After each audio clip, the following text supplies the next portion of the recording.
I'm Stephen, USSR Robinson, and you're watching Sport Icons. Papa!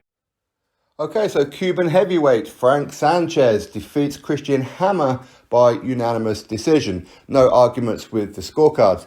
Now, what is surprising is that he didn't stop Christian Hammer. I thought Christian Hammer was there to be taken by Frank Sanchez. We've seen how good Frank Sanchez is in numerous fights, but especially when he took on F.A. Jagba. That was a very, very impressive win for Frank Sanchez. He's going to be a problem in the heavyweight division for sure.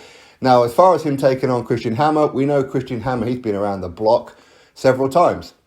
In fact, his last fight, I was there ringside for it when he took on Hughie Fury. Hughie Fury done a bit of a number on him to the point Christian Hammer quit.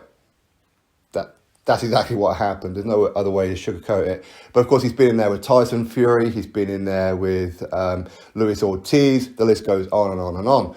But Frank Sanchez, this was a very, very decent step up for him. But there again, is it a step up from a F.A. Jagba? That would be arguable. For me, I would certainly predict F.A. Jagba to defeat Christian Hammer, probably by knockout, if I'm being honest. But this is just another fight for Frank Sanchez to keep on pushing towards getting a bigger opportunity.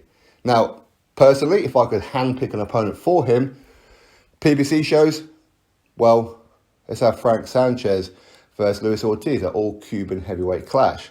That would be interesting. And to be honest with you, I would probably pick Frank Sanchez to win that fight. Now, for those of you who don't know, Frank Sanchez, he's trained by Eddie Reynoso.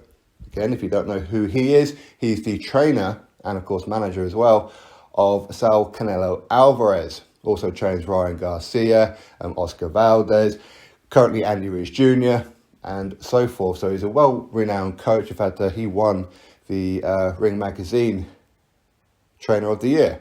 Just gone. So now, Frank Sanchez is, as I said before, he's going to be a problem in the heavyweight division.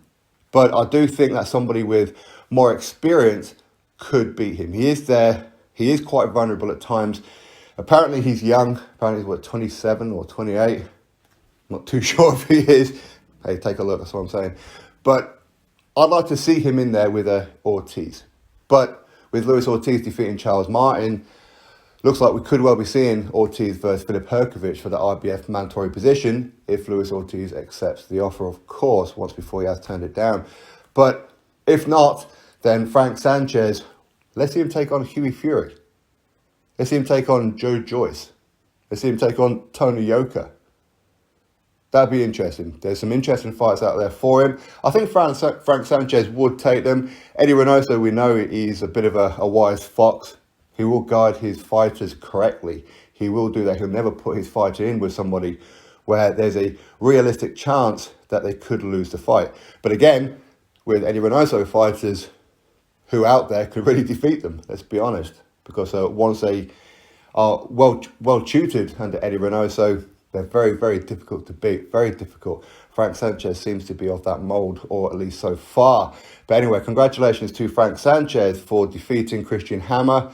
Unanimous decision, very wide win. But, I mean, Christian Hammer, he's not a journeyman. He's kind of like gatekeeper level. He's not a Derek Chisora gatekeeper level, but he's a little bit below that.